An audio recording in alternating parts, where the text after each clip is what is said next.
Kita berjumpa di dalam majlis ilmu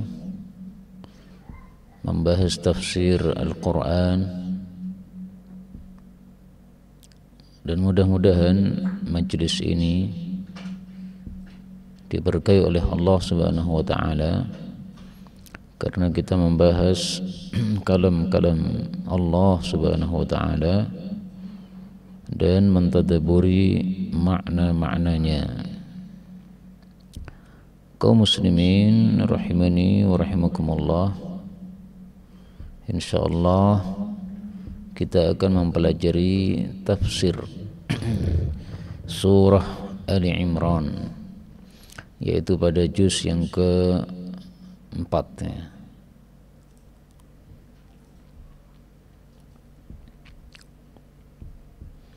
Juz yang keempat dimulai dengan ayat lan tanalul birra hatta tunfiqu mimma tuhibbun.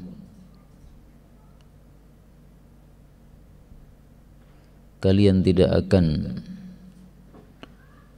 mendapatkan kebaikan sampai kalian menginfakkan dari sebagian apa yang kalian suka. Ini saya masih mencari maktabah syamilahnya, hilang.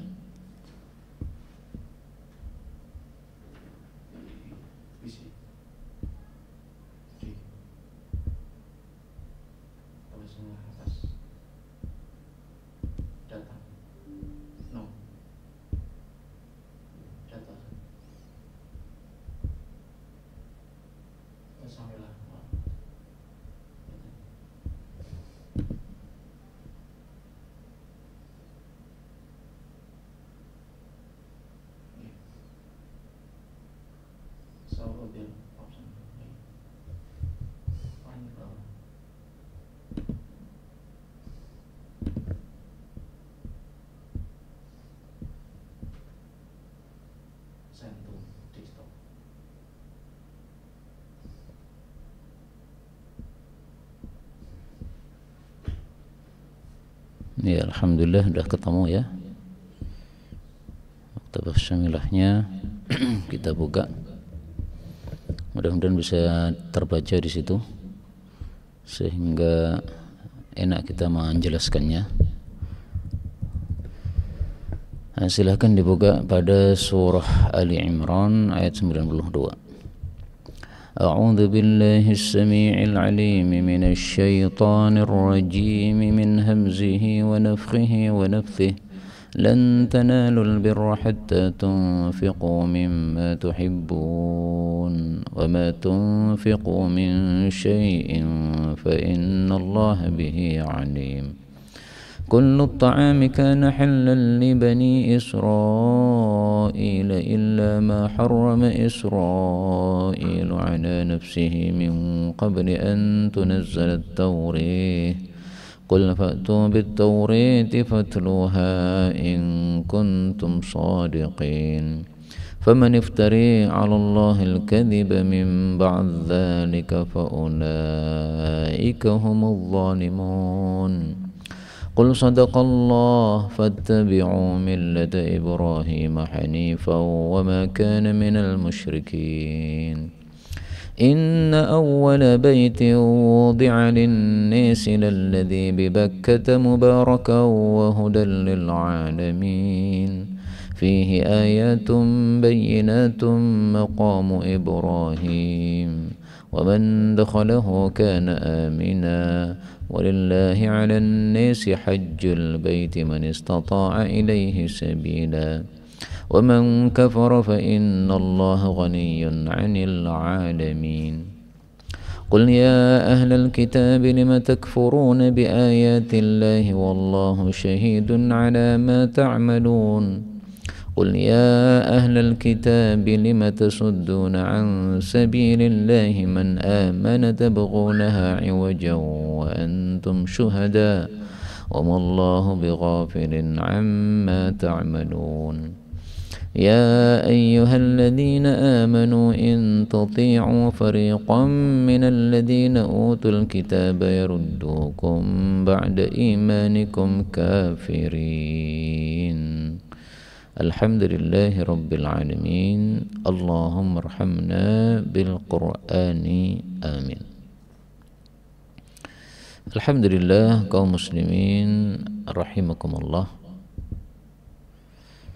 Pada ayat-ayat ini Allah Subhanahu wa taala menjelaskan beberapa hal. Yang pertama tentang bagaimana cara mendapatkan surga. Dan semua kita orang muslim pasti ingin masuk surga. Dan mudah-mudahan semua kita masuk surga tanpa hisab, tanpa azab. Amin ya rabbal alamin. Nah, di sini Allah Subhanahu wa taala menjelaskan lan tanalul birra, kalian tidak akan mencapai albir, yaitu surga, hatta tunfiqu mimma tuhibbun, sampai kalian menginfakkan sebagian apa yang kalian suka. Nah, berarti untuk mendapatkan surga maka hendaklah kita menginfakkan sebagian apa yang kita suka. Di sini kita ambil dua faedah ya. Faedah yang pertama, bahwasanya infak atau sedekah salah satu kunci masuk surga. Kemudian yang kedua, bahwasanya infak itu jangan dari sesuatu yang kita tidak suka, tapi hendaklah infak dari sesuatu yang kita suka. Kemudian kata-kata albir ini ada beberapa tafsiran. Tafsiran yang paling mudah, albir ini adalah al-jannah. Jadi nama lain dari albir adalah al-jannah. Dan ini kebiasaan orang-orang Arab, ketika mereka memuliakan sesuatu maka mereka akan memberikan nama dengan nama yang banyak. Al-Quran itu namanya banyak karena dimuliakan. Surga namanya banyak karena dimuliakan atau dibesarkan. Neraka juga begitu, namanya banyak karena dibesarkan. Itu adatnya orang-orang Arab. Maka Quran ini turun sesuai dengan adat orang-orang Arab. Maka Allah menyebut al-jannah dengan al-bir. Pada ayat yang lain Allah Subhanahu wa taala menyebut jannah dengan nama al-husna. Lilladzina ahsanul husna wa ziyadah wa kullu wa'adallahu al-husna. Pada ayat yang lain Allah Subhanahu wa taala menyebutkan jannah dengan nama Darussalam. Lahum Darussalam 'inda rabbihim. Kemudian pada ayat ini disebutkan tunfiqu mimma, kalian menginfakkan sebagian apa yang kalian suka. Min di sini adalah min litab'id, menunjukkan arti sebagian. Jadi infak itu tidak seluruh harta. Kalau kita infak seluruh harta, maka malah tidak sesuai dengan sunnah baginda Rasulullah sallallahu alaihi wasallam. Ka'ab bin Malik, seorang sahabat Nabi sallallahu alaihi wasallam, setelah tobatnya diterima oleh Allah setelah 50 hari, maka dia mengatakan kepada Nabi, ya Rasulullah, syukurku terhadap tobat ini, maka saya infakkan seluruh harta. Maka Rasulullah sallallahu alaihi wasallam bersabda, amsik, kamu tahan sebagian harta, itu lebih baik daripada kamu infakkan seluruh harta. Maka infak itu tidak seluruh harta, tetapi sebagian dari harta. Karena kita masih memerlukan harta tersebut, demikian juga keluarga kita masih memerlukan harta tersebut. Kemudian kata-kata syai' di dalam bahasa Arab ini disebut a'ammul 'am, kata yang paling umum. Maka apapun itu disebut syai', termasuk Allah itu juga termasuk syai'. Sebagaimana disebutkan dalam Al-Quran, Allah mengatakan qul ayyu syai'in akbaru syahadah qulillah. Nah, di sini Allah diungkapkan dengan kata-kata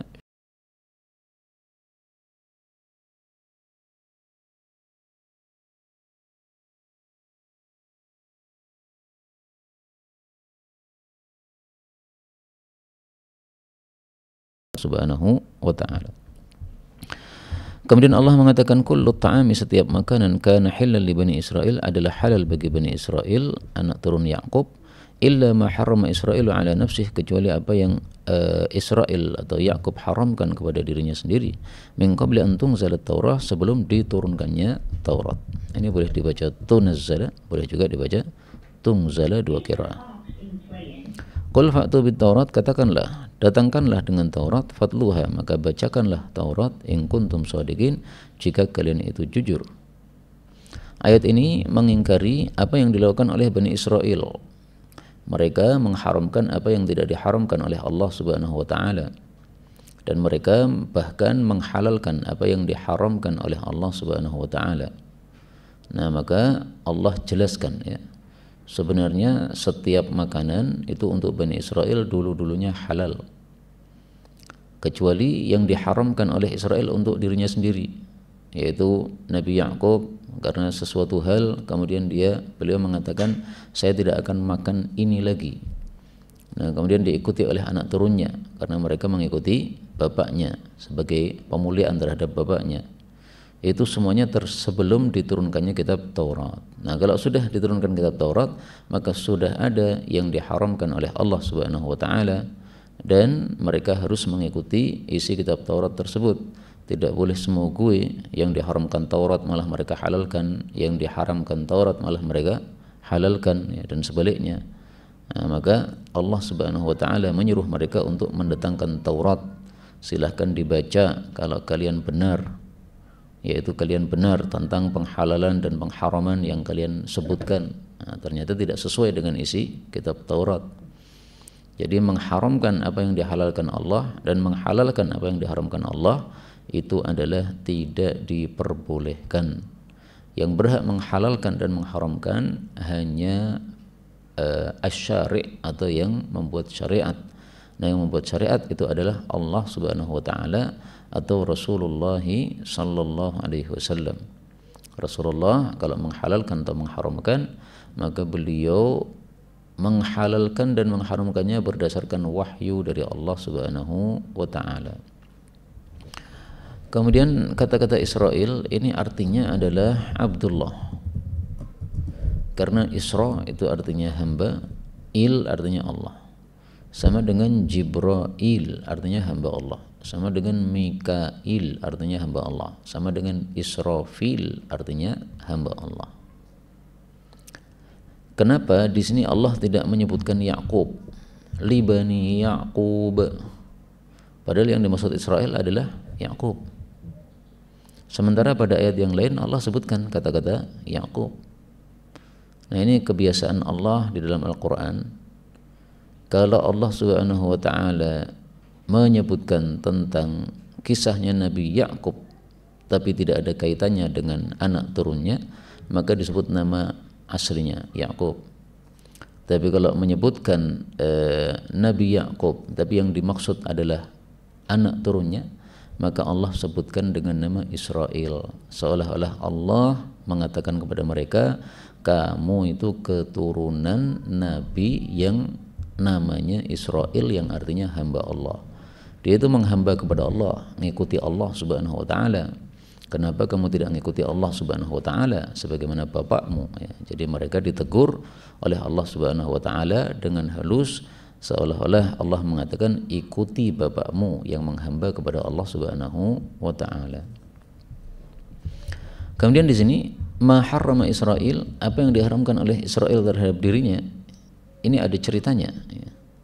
Mari kita lihat ceritanya di dalam tafsir-tafsir Al-Quran. Yang paling mudah dari tafsir-tafsir yang ada di dalam Maktabah Syamilah ini misalnya adalah tafsir Ibnu Abi Zamanin ini, ya.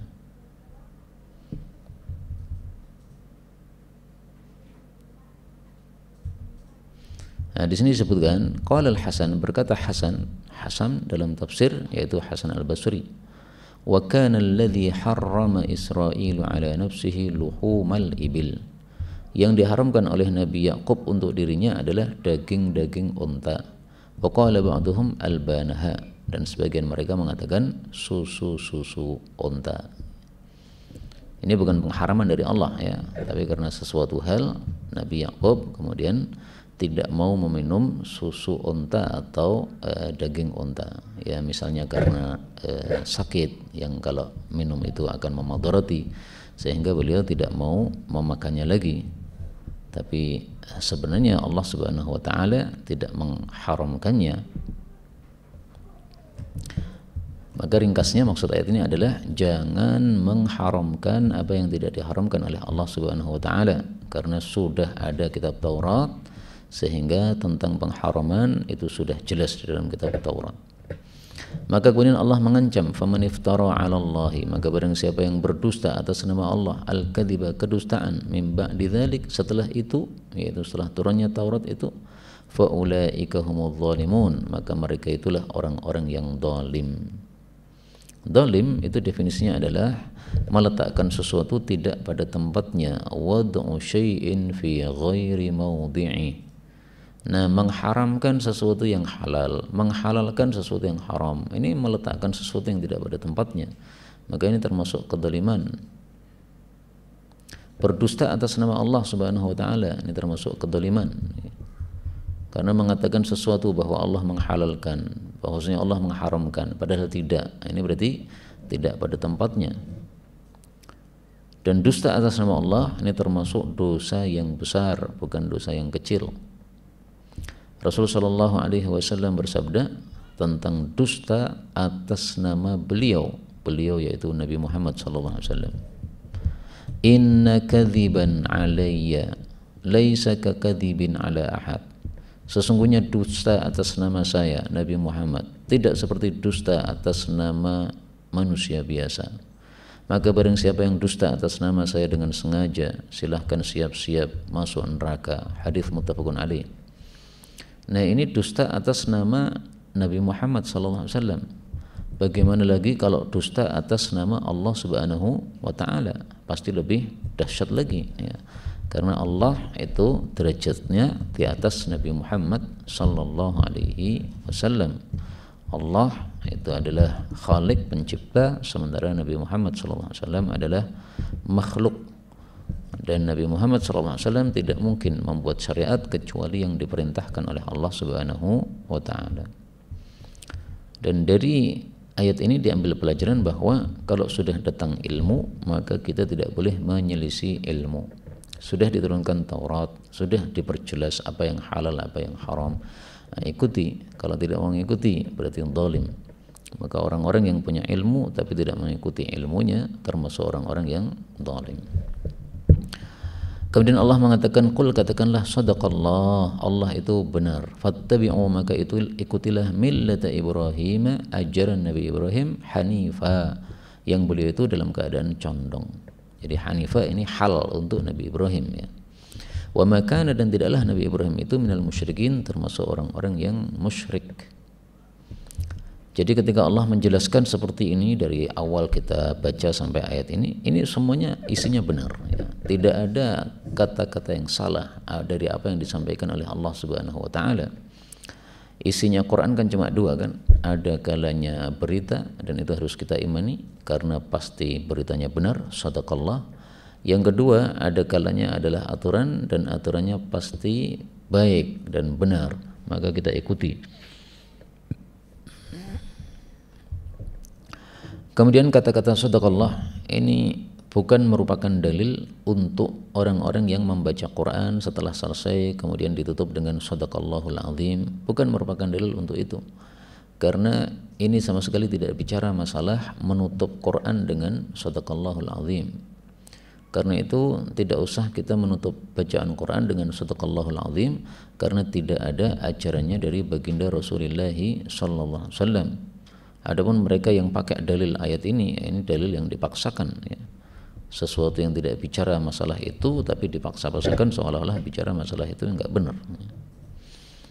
Adapun setelah membaca Quran, maka kita disuruh untuk berdoa sebagaimana sabda Nabi sallallahu alaihi wasallam, man qara'al Qur'ana falyas'alillaha bih. Barang siapa yang telah membaca Quran, silahkan minta Allah dengan bacaan tadi. Karena akan ada kaum-kaum yang membaca Quran lalu minta kepada manusia, minta upah kepada manusia, ya. Hadits riwayat Tirmidzi. Nah, maka setelah selesai baca Quran bukan sadaqallahul azim, tetapi Allahumma arhamna bil Quran, dan doa-doa yang lain. Kemudian kata-kata Hanifa, condong, itu tafsirannya adalah kalimat berikutnya, wa ma kana minal musyrikin. Jadi ini termasuk contoh tafsirul ayah bil ayah, tafsirul Qur'ani bil Qur'an. Apa makna Hanif? Wa ma kana minal musyrikin. Nah, kenapa orang yang tidak musyrik disebut Hanif? Karena dia itu condong dari kesesatan menuju kepada kebenaran. Jadi ini kesesatan, ini kebenaran. Nah, dia condong dari kesesatan menuju kemana? Kepada kebenaran, lurus di atas kebenaran. Maka Hanif ini kalau mau diartikan mudahnya, ya, orang yang lurus di atas kebenaran karena dia condong dari kesesatan. Nah, kesesatan itu adalah kesyirikan. Maka Allah mengatakan wa ma kana minal musyrikin. Kemudian Allah mengatakan inna awwala baitin, sesungguhnya pertama rumah wudi'a lin-nasi, yang diletakkan untuk manusia, maksudnya untuk ibadahnya manusia, lalladzi bi Bakkah, sungguh yang ada di Makkah, mubarakan, yang dia itu diberkahi, wa hudan, dan sebagai petunjuk, lil alamin, untuk seluruh alam. Ayat ini menunjukkan fadilahnya Ka'bah. Maka Ka'bah itu disebut Baitullah karena di sini disebut baitin, ya, rumah, yaitu rumah Allah, rumah untuk menyembah Allah Subhanahu wa taala, yang diletakkan di atas muka bumi untuk ibadah manusia. Nah, maka linnas di sini maksudnya adalah li ibadati annas, untuk ibadahnya para manusia, lillah, kepada Allah Subhanahu wa taala. Nah, kemudian kata-kata ibadah dihapus, ya, menjadi linnas karena sudah mafhum.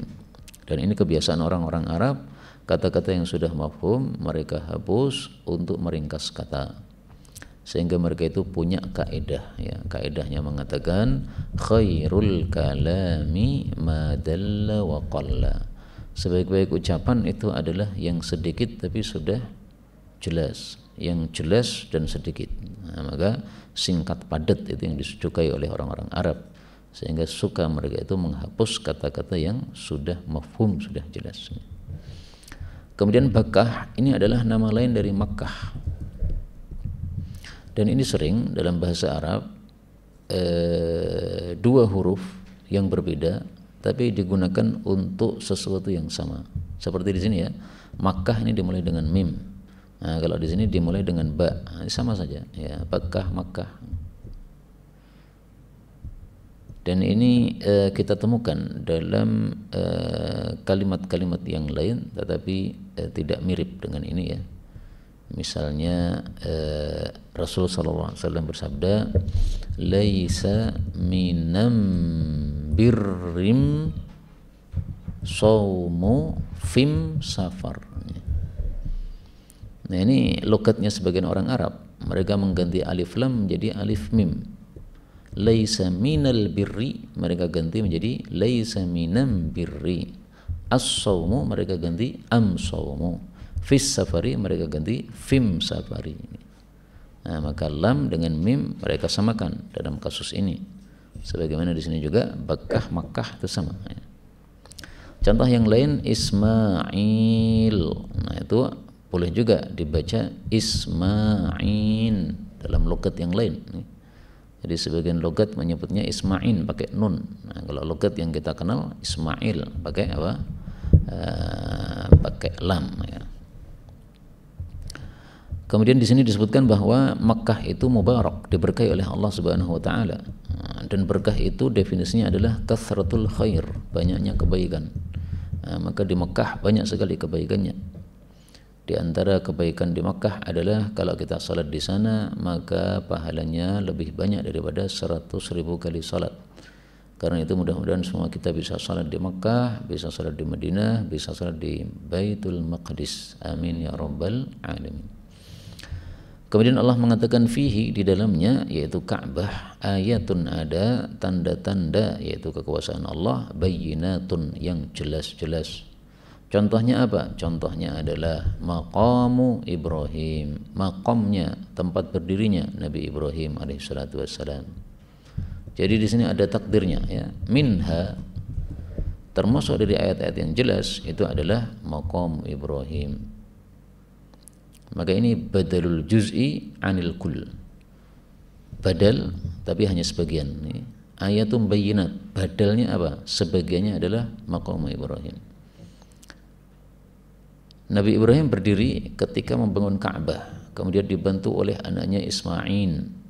Nah, ketika berdiri membangun Ka'bah, kemudian Ka'bahnya semakin tinggi, beliau perlu naik di atas batu. Maka beliau naik di atas batu, akhirnya membekas pada batu tadi. Nah, sehingga batu itu diabadikan oleh Allah Subhanahu wa taala bahwa ini bekas-bekas membangun Ka'bah. Dan dari sini diambil pelajaran secara umum bahwasanya bekas-bekas ibadah dimuliakan oleh Allah Subhanahu wa taala.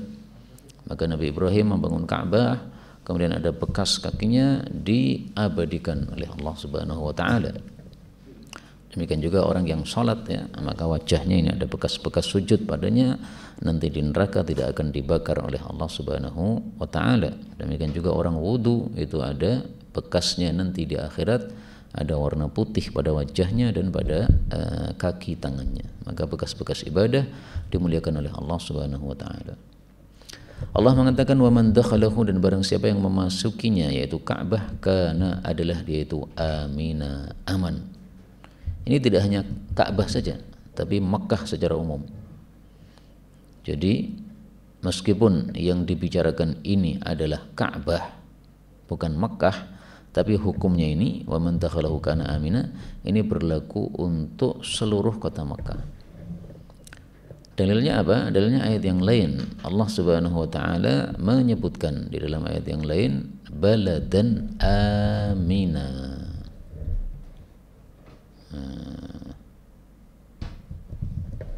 Baladan amina. Al-Baqarah ayat 126. Wa idh qala Ibrahim rabbi ij'al hadza baladan amina. Hadza ini Makkah secara keseluruhan, tidak hanya Ka'bah saja. Walillahi, dan bagi Allah, 'alan nasi, atas kewajiban manusia, hajjul bait. Ini boleh dibaca hajju, boleh dibaca hijju. Jadi dua qiraah. Hajjul baiti, haji ke Baitullah. Untuk siapa? Man istata'a ilaihi sabila, untuk orang-orang yang mampu kepada Ka'bah akan jalannya. Ini hadis, ini ayat menunjukkan wajibnya haji. Wajibnya hanya satu kali seumur hidup menurut mayoritas para ulama, bahkan ini bisa dikatakan ijma'. Adapun pendapat yang mengatakan wajib haji setiap 5 tahun sekali bagi yang sehat jasmani dan uangnya banyak, itu pendapat Hasan al-Basri, pendapat yang syadz, sehingga seolah-olah pendapat itu tidak ada. Apakah ada hadisnya? Ada. Ashahtu, Inna Allah Ta'ala yaqul, sesungguhnya Allah mengatakan, inna abdan ashahtu lahu jismah, sesungguhnya hamba saya kasih badan sehat, wa wasa'tu alaihi fi ma'isyatih, dan saya luaskan rizkinya. Sudah lewat 5 tahun tidak mau datang kepada saya, yaitu tidak haji lagi, la mahrum, sungguh terhalang dari kebaikan. Tapi hadis ini diriwayatkan oleh Ibnu Hibban, kata para ulama dhaif. Meskipun saya jujur, kata Syekh Albani, hadis ini sahih, tapi pendapat yang lebih kuat bahwasanya pendapat yang populer bahwasanya hadis ini adalah hadis yang dhaif, ya. Kalaupun sahih, itu sudah mansukh karena bertentangan dengan hadis yang lain yang menunjukkan bahwasanya haji yang wajib cuma 1 kali seumur hidup. Dan haji itu artinya adalah menuju. Maka orang-orang haji disebut haji karena menuju ke Ka'bah. Adapun umrah itu artinya ziarah, dan umrah disebut umrah karena seseorang melakukan ziarah ke Ka'bah. Jadi sama saja sebenarnya, hanya bedanya kalau haji itu ada tambahan rukun wukuf di Arafah, sementara umrah tidak ada wukuf di Arafah. Makanya umrah itu nama lainnya adalah al-hajjul asghar, haji yang kecil. Kemudian di sini disebutkan haji itu wajibnya bagi orang yang mampu jalannya. Nah, jalan ini apa? Disebutkan dalam hadis bahwa jalan yang dimaksud itu adalah az-zadu war-rahilatu. Az-zadu bekal, war-rahilatu dan kendaraan. Ini hadis riwayat Tirmidzi, tetapi derajatnya adalah dhaif. Meskipun dhaif, para ulama memakainya, dan ini biasa, ya. Kadang-kadang hadis yang dhaif karena tidak ada hadis yang lain dalam bab ini, akhirnya oleh para ulama dipakailah hadis yang dhaif tersebut. Untuk perempuan sabila ini tambah satu lagi syaratnya, yaitu adanya mahram. Kalau tidak ada mahram, maka dia tidak termasuk istata'a ilaihi sabila. Terus kalau tidak mau haji bagaimana? Allah ancam, wa man kafara, dan barang siapa yang kufur, yaitu tidak mau haji, fa innallaha ghaniyyun 'anil 'alamin, maka sesungguhnya Allah itu maha kaya terhadap seluruh alam. Artinya kalau orang-orang tidak ada yang mau haji, itu tidak merugikan Allah, itu merugikan dirimu sendiri. Karena Allah itu enggak butuh kepada seluruh alam. Apapun yang dilakukan oleh manusia itu maslahatnya untuk manusia sendiri, bukan untuk Allah Subhanahu wa taala.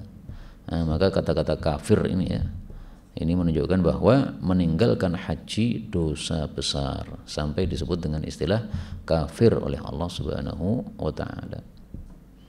Dan ada hadis yang semakna dengan ayat ini.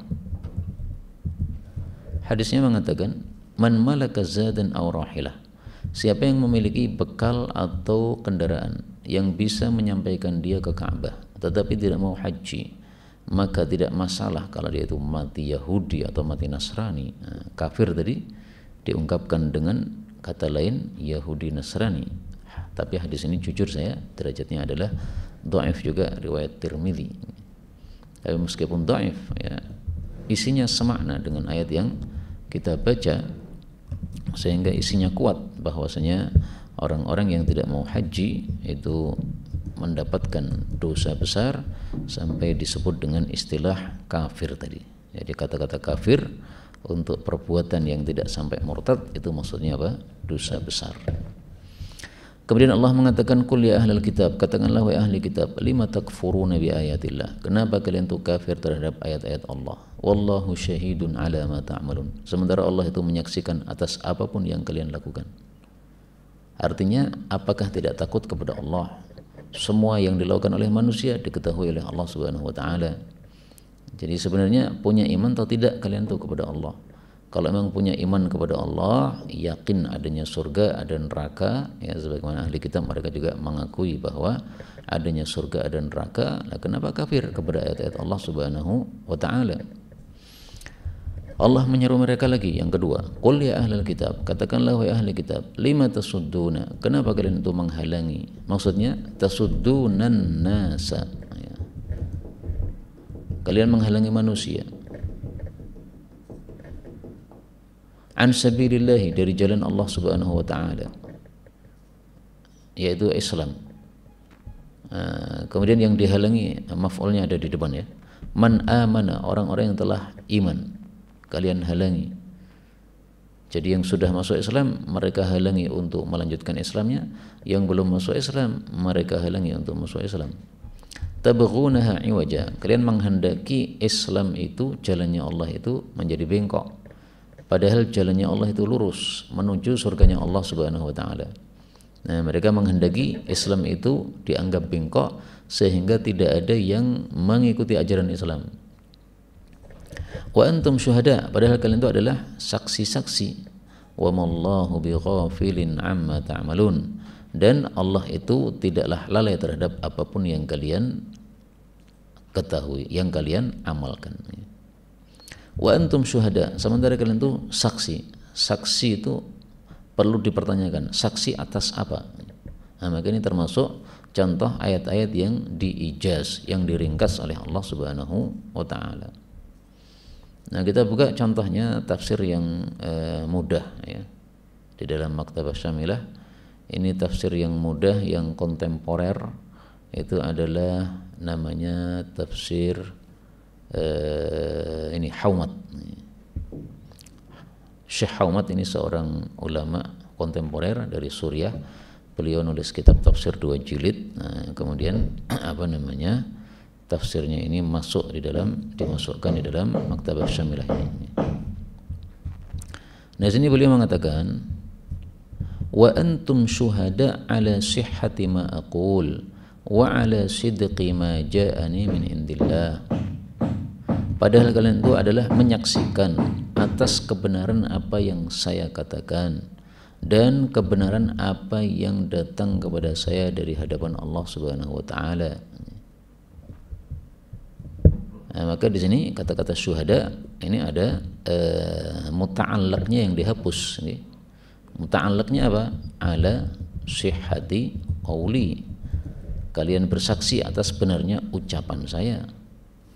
Banyak dari kalangan Yahudi itu mengatakan Muhammad ini adalah memang membawa kebenaran sebagaimana yang dibawa oleh nabi-nabi sebelumnya. Tapi karena sombongnya mereka dan dengkinya mereka, sehingga mereka tidak mau beriman kepada Nabi Muhammad sallallahu alaihi wasallam. Ada rahib Yahudi ngecek atau ngetes Nabi Muhammad, ini nabi betul atau tidak.